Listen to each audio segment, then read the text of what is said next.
Olá pessoal, como vão? Tudo bem? Aqui é o professor Volney, sou professor de Ciências do 9º ano. Estamos aqui para mais uma aula onde nós vamos discutir um pouquinho sobre o evolucionismo, trazendo mais uma vez como personagem o Charles Darwin e também vamos iniciar algumas reflexões sobre o neodarwinismo, tá bom? Eu convido vocês, peço para que vocês peguem o caderno, peguem a caneta, preparem os espaços de vocês. Não esqueçam, aqueles que tiverem acesso aos aplicativos, garantam lá a sua presença. Vai lá no ícone atividade, no ícone obrigatório de atividade, no link número 1 você já garante. Agora, para aqueles que não estão acessando ainda, vocês podem ir lá na escola de vocês que tem uma equipe esperando vocês para dar todo o suporte. Ainda há tempo. Não vamos deixar essa pandemia atrapalhar todos os nossos planos. Beleza, pessoal? Convido vocês. Bom, quais serão os objetivos da nossa aula de hoje? Os principais. Primeiro, conhecer exemplos propostos pela teoria da seleção natural criada por Charles Darwin e Wallace. Segundo, identificar as justificativas de Darwin para a variabilidade.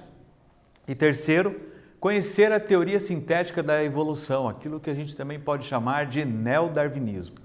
Para iniciar essa aula, hoje eu trouxe uma figura a qual nós temos muito respeito, que é o Fritz Miller. Ele nasceu em 1822 e morreu em 1897.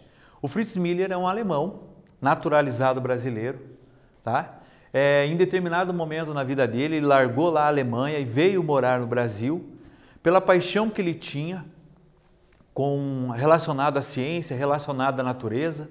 Ele veio para o Brasil, onde ele morou numa comunidade aqui em Santa Catarina. E a partir desse momento que ele conheceu Santa Catarina, por ali ele permaneceu. Ele teve uma história muito importante para a teoria da seleção natural.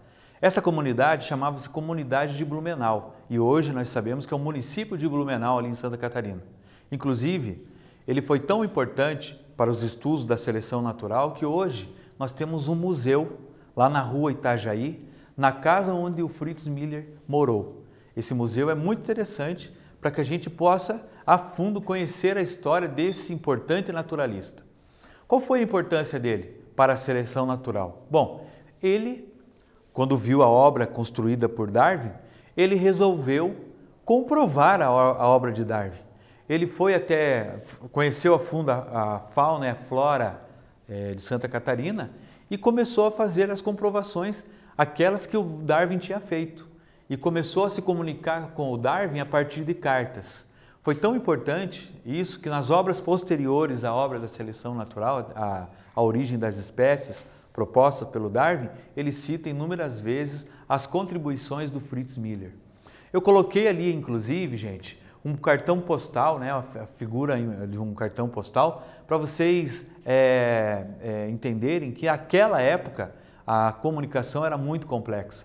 Então, como nós não tínhamos celulares, computadores, esse tipo de coisa, a comunicação ela se dava dessa forma, por cartas, por correspondência.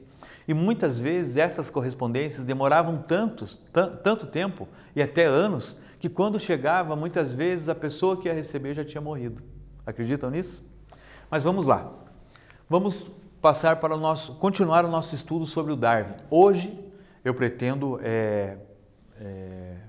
refletir com vocês o que foi que o Darwin observou em cada um dos lugares mais significativos da sua parada e como isso se traduziu numa teoria que explicasse o evolucionismo, a evolução das espécies. Então, olha lá, o MS Beagle, numa viagem de aproximadamente 4 anos e 9 meses, parou 20 vezes, passando por América do Sul, Nova Zelândia e Austrália, no qual em cada um desses lugares o Darwin foi fazendo anotações. Dentre as suas anotações, ele chegou a aproximadamente 1.500 relatos fósseis, olha só, mais de 1.500 na verdade, mais de 1.500 vestígios fósseis catalogados, além de quase 4.000 espécimes naturais de todos os lugares onde ele frequentou. Então você veja, ele não parou, aonde a embarcação parava, ele parava para trabalhar. E o Darwin tinha uma coisa muito interessante que, além de ser muito detalhista, o Darwin ele era um exímio desenhista. Então, quando ele não conseguia explicar com as palavras no seu relatório quais eram as características da planta ou do animal que ele tinha encontrado, ele desenhava. Aí você deve me perguntar, mas professor, o que ele fazia com esse material? Bom, esse material não ficava com ele lá na embarcação. Esse material ele encaminhava lá para a Inglaterra, na Universidade de Cambridge, para alguns pesquisadores que eram peritos em vegetais, outros que eram em animais. Então, enquanto ele estava ali fazendo a sua coleta de dados, ele mandava esses dados, através de correspondências, lá para esse pessoal mais técnico. Ali ele começava a mostrar para a Europa toda a fauna brasileira, né? A fauna sul-americana, através de desenho, através de relatos. Para vocês terem uma ideia, essa viagem de 4 anos e 9 meses foi uma viagem onde ele conseguiu fazer um diário, onde ele tem todas as anotações. Isso deu mais de 700 páginas, só com relatos da fauna e da flora que ele identificou. Além do que eu havia dito aqui agora, dos vestígios fósseis e também das espécimes, diversas espécimes encontradas. Uma coisa muito interessante é que quando ele parou no Brasil, já falei, ele se impressionou com a Mata Atlântica, com a biodiversidade. Mas quando ele foi para a Patagônia do lado argentino e a Patagônia do lado chileno, aconteceram 2 coisas muito importantes, gente. A primeira é que ele encontrou fósseis de uma preguiça gigante lá na Argentina. E isso foi emblemático por quê? Porque ele deduziu que as preguiças normais, né? Sim, as preguiças atuais, elas têm cerca de 75, 80 centímetros, né? Pesam lá 4 quilos, 5, 8 quilos. E esses fósseis que ele encontrou relatam de uma preguiça, por exemplo, de 3 metros, né? Com um peso absurdo. Então ele deduziu que esses seres que tinham na atualidade, essas preguiças atuais, tiveram parentescos anteriores. Isso mostra um parentesco evolutivo. E isso foi fundamental também para que ele interpretasse assim: nossa, como que a preguiça grande, gigante, forte deixou de existir e essa preguiça aqui mais frágil, né, um corpo menor e tal, sobrevive. Isso mostra uma das primeiras reflexões dele, que não é sempre o mais forte que vai sobreviver, que vai se adaptar às dificuldades do ambiente, é o mais adaptado. Não é o maior ou mais forte, mas aquele que estiver mais apto, beleza? Outra coisa que ele observou na Patagônia, daí do lado chileno, contribuiu significativamente para que ele desmistificasse aquela questão do criacionismo, porque ele era muito criacionista. Ele era um cara, né, uma pessoa religiosa, dentro de um lar religioso. Então ele acreditava que tudo tinha sido criado por um ser superior. Lá no Chile, ele passou por um episódio que foi um tremor de terra muito grande. Eu já relatei isso, de uma escala de cerca de 8,2. Esse tremor assustou ele muito, foi uma catástrofe.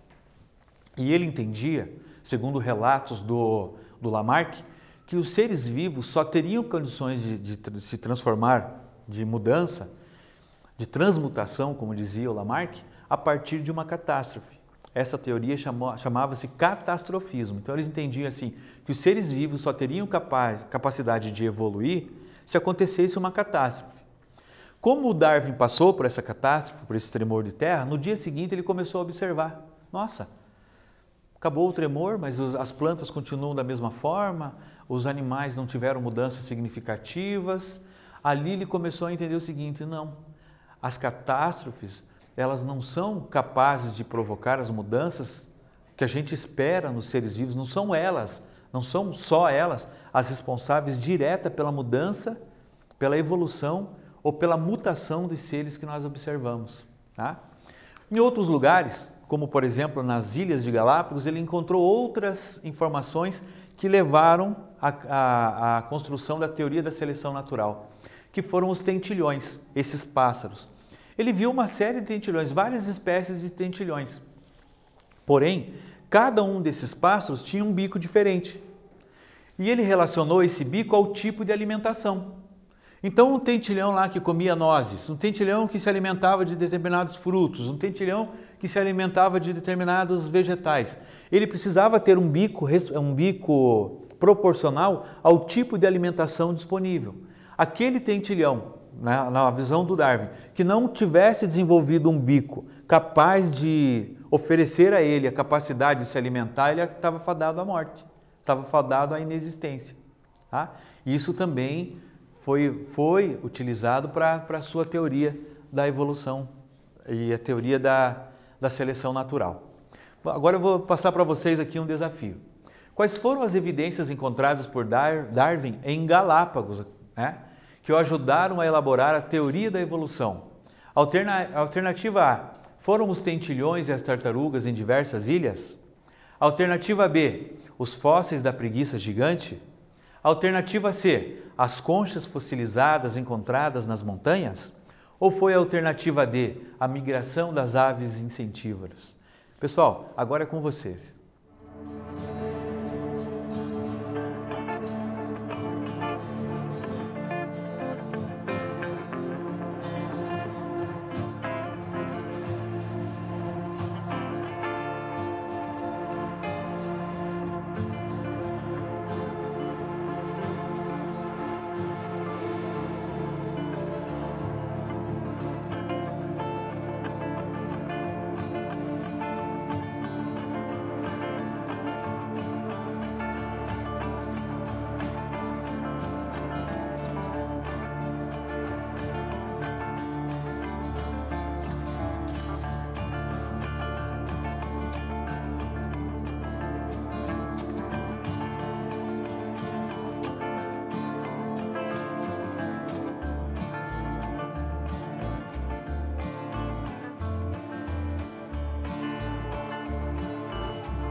E aí, pessoal, responderam? Então, quem respondeu a alternativa A, os tentilhões e as tartarugas em diversas ilhas, acertou. Lembrando que o Darwin percebeu que as tartarugas gigantes, né, de Galápagos, elas possuíam cascos diferentes em determinadas ilhas, em diferentes ilhas, tá? Isso foi importante para o processo que ele desenvolveu lá, a teoria do processo evolutivo.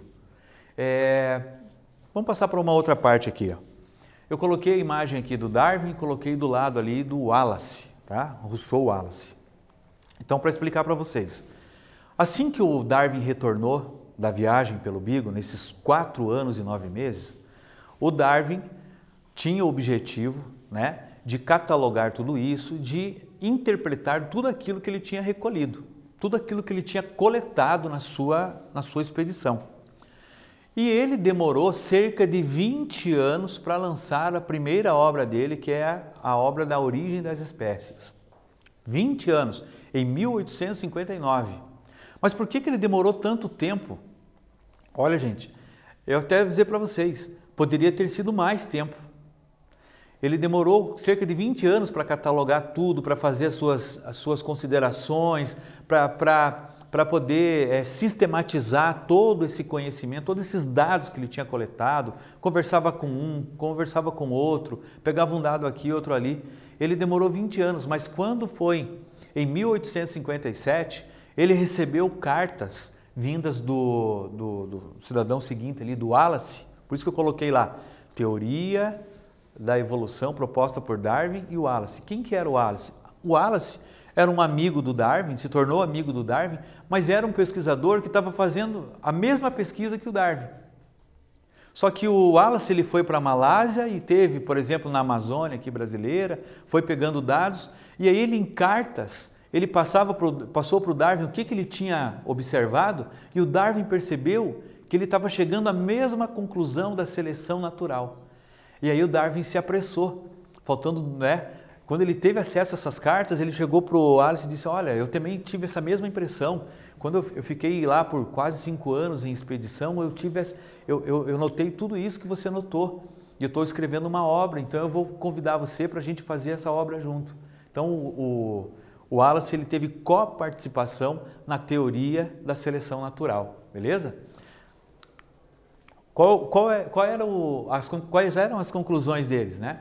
Por exemplo, as espécies não são imutáveis, como acreditava o fixismo. As espécies, sim, passam por modificações. Lembram lá do fóssil da preguiça gigante? Esse foi um exemplo. As espécies passam por modificações.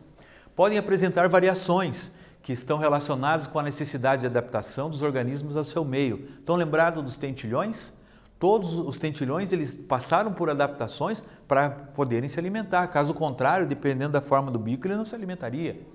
As espécies podem se modificar ao longo do tempo, num processo evolutivo. Olha, por exemplo, as tartarugas que se modificaram ao longo do tempo, né?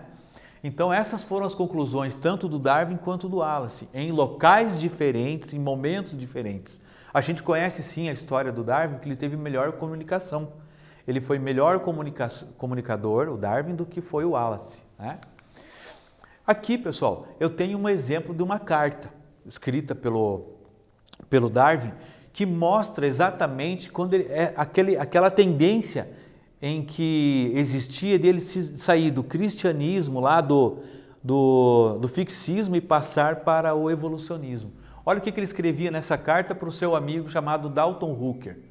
Estou quase convencido, contrariamente à minha opinião, a opinião a qual parti, de que as espécies não são, como confessaram o assassinato, imutáveis. Ele estava quase convencido que as espécies não eram imutáveis. Ele estava querendo acreditar que as espécies se modificavam, evoluíam.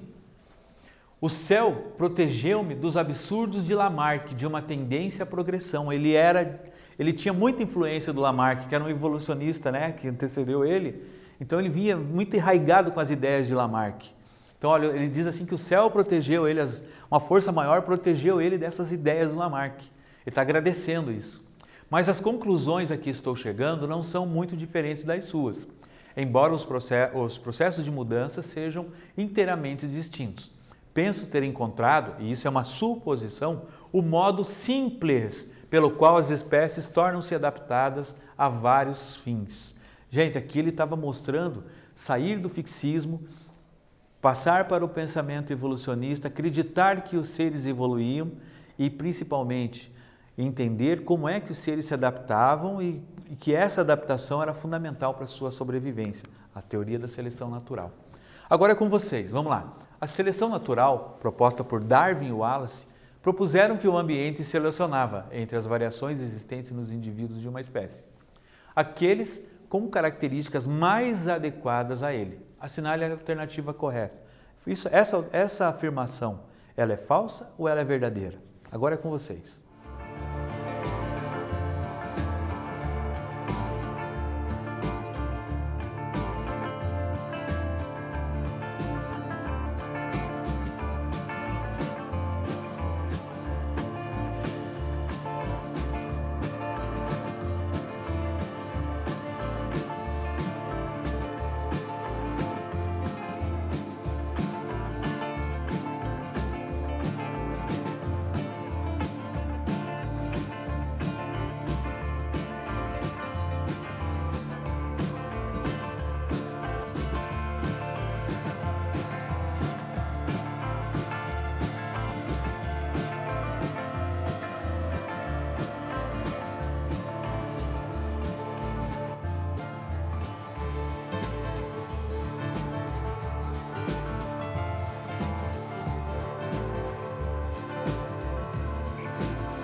E aí, pessoal, responderam? Então, olha lá, ó, essa afirmativa é verdadeira, beleza? Vamos lá. Agora eu pretendo mostrar para vocês alguns exemplos de adaptações entre os seres vivos. Vou pegar lá de seres microscópicos e venho trabalhando com os seres mais complexos, beleza? Vamos começar aqui pela seleção natural observada sobre o aspecto aqui das bactérias. Aqui eu tenho uma imagem de bactérias em 3D, imagens de bactérias. Essa bactéria a gente vai chamar de KPC, até porque o nome dela científico é mais complexo. Olha lá, ó, é a Klebsiella pneumoniae carbapenemase. Essa bactéria, para algumas bibliografias, ela é chamada de superbactéria. E ela é uma bactéria, é uma espécie de bactéria muito perigosa. É aquela bactéria onde nós encontramos geralmente nos hospitais. Quando você ouve falar assim que uma pessoa teve uma infecção generalizada, normalmente essa infecção generalizada é provocada por esse tipo de bactéria, a KPC. Porque essa bactéria, gente, de tanto ela passar, ser submetida à ação de antibióticos, essa bactéria acabou criando uma super resistência aos antibióticos. E hoje, quando essa bactéria ela infecta uma pessoa lá no ambiente hospitalar, ela é uma coisa assim, os profissionais de saúde, quando observam uma pessoa com a KPC, percebem que aquilo ali é um quadro quase que irreversível. Quase que irreversível. Vocês sabem que em 1941 foi criado uma substância ao qual eles identificaram que essa substância tinha o poder de destruir algumas cadeias de bactérias. Essa substância chama-se penicilina, feita a partir de fungos. E a penicilina, a qual hoje nós chamamos de antibióticos, a penicilina hoje é frequentemente utilizada, né, pela nossa sociedade para destruir infecções provocadas por esses tipos de bactérias. Porém, o uso indiscriminado desse tipo de medicamento, né, dos antibióticos, tem tornado as bactérias resistentes a ele. E aí, essa super resistência a esses antibióticos tem trazido inúmeros problemas, como, por exemplo, os problemas provocados pela KPC. Quando é identificado que é a bactéria KPC ou, por exemplo, a MRSA, que é uma outra espécie de bactéria, que estão infectando uma determinada pessoa, gente, é muito difícil de haver uma reversão. Essa bactéria, então, ela passou por uma adaptação. Caso contrário, ela deixaria de existir. Ela se adaptou ao uso, ela se adaptou aos efeitos da penicilina, aos efeitos do antibiótico. Outro tipo de adaptação é a resistência de alguns insetos a determinados inseticidas. Alguns insetos lá na agricultura, tamanho foi o uso dos pesticidas que eles criaram essa resistência e toda hora o agricultor tem que aumentar a dose, aumentar a dose, aumentar a dose. Isso aí contribui para inúmeros fatores. Inclusive nós sabemos aí estudos que demonstram que essa grande quantidade de agrotóxicos tem atrapalhado bastante a nossa questão, não só digestória, mas as doenças que tem por trás disso. E então, esses insetos acabaram se adaptando, senão eles deixariam de existir. Eles se adaptaram a essas drogas, a esses pesticidas, e hoje eles estão com super resistência, né? E aí o homem é obrigado a ter algumas ações, como por exemplo aqui, ó, a resistência de insetos a inseticidas versus o controle biológico. Então eu mostrei lá para vocês, isso aqui é uma lagarta, a lagarta Diatreia sacaralis. Essa lagarta aqui, pessoal, ela tem o poder de fazer como se fosse uma broca lá de uma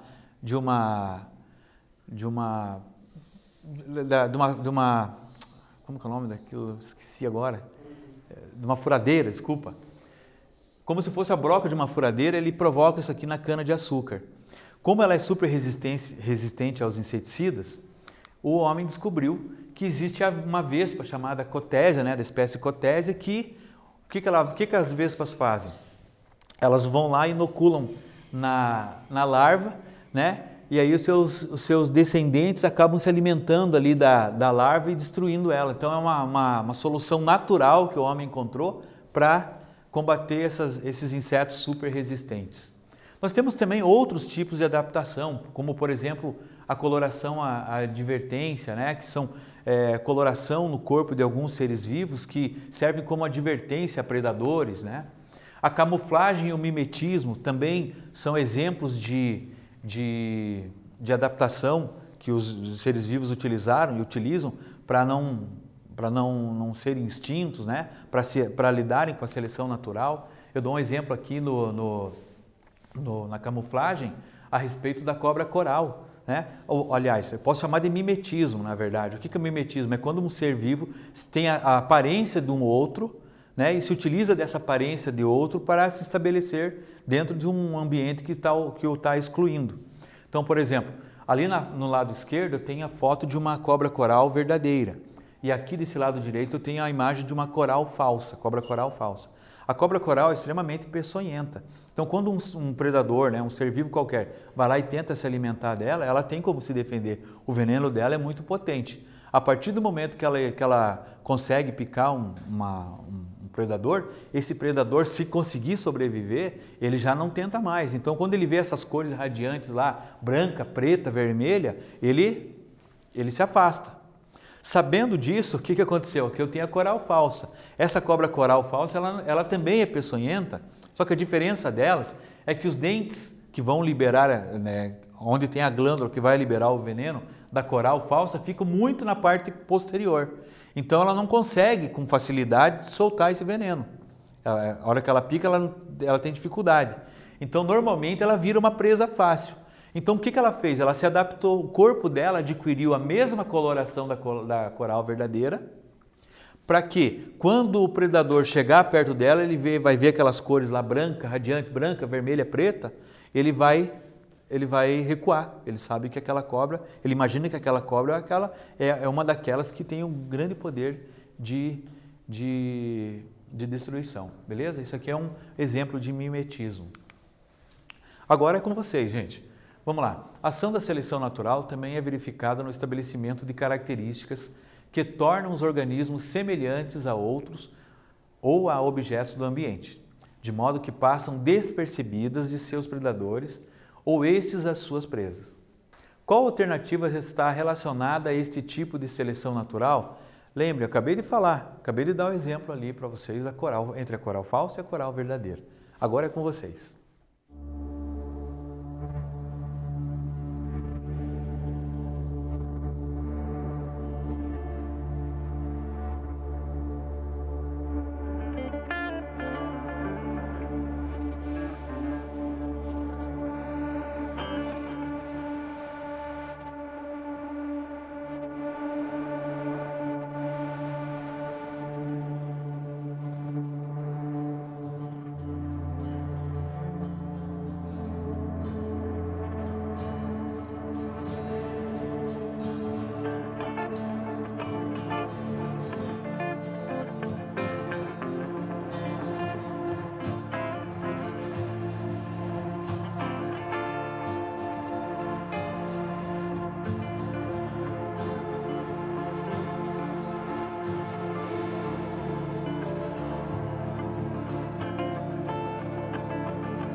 E aí, pessoal, responderam? Olha lá, ó. Alternativa B, mimetismo, beleza? Bom, na nossa aula de hoje, eu quero que vocês reflitam uma coisa. O Darwin, junto com o Wallace, chegaram a uma teoria, a qual nós vamos chamar de teoria da seleção natural, onde o ambiente promove uma seleção. Aqueles que estiverem mais preparados, adaptados, aptos, vão permanecer vivos e gerando descendentes. Aqueles que não estiverem preparados, as transformações do ambiente, infelizmente, acabam por inexistindo. Porém, a teoria do Darwin, o darwinismo, não explica tudo. É por este motivo que eu convido vocês para a próxima aula, onde nós vamos falar sobre o neodarwinismo, a teoria sintética da evolução. Nós vamos saber o que é que o Darwin não conseguiu explicar e como é que nós explicaríamos essa teoria do Darwin com as informações científicas que nós temos atual. Beleza? Um abraço a todos.